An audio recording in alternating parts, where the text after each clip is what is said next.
The House Committee on the Judiciary is introducing 2 articles of impeachment charging the President of the United States, Donald J. Trump, with committing high crimes and misdemeanors. House Democrats on Tuesday morning finally unveiled the specific articles of impeachment that they will bring against President Trump.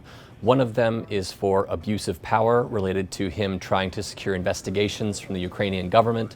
The other is obstruction of Congress related to the White House and the Trump administration's stonewalling of subpoenas for documents, for key witnesses, and for basically anything that the impeachment inquiry was asking for. What's interesting about the articles that the Democrats chose is how narrow they are and how focused upon Ukraine they are. There was some thought that Democrats might include something on bribery, which is mentioned in the Constitution as an impeachable offense.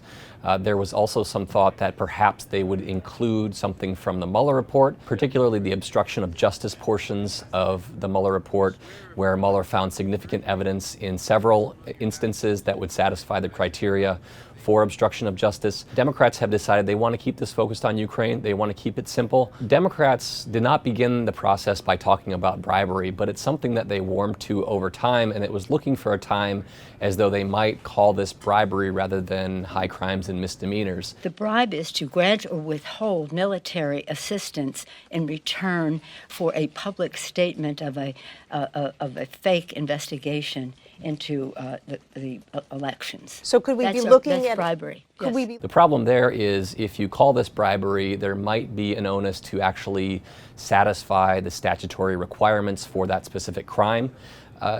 It's similar with respect to obstruction of justice. There was significant evidence in the Mueller report on that front, but if you're going to allege that, you are opening yourselves up to going through the finer points of everything within the Mueller report. And then, of course, Robert Mueller himself did not reach a conclusion on obstruction of justice because a sitting president cannot be indicted.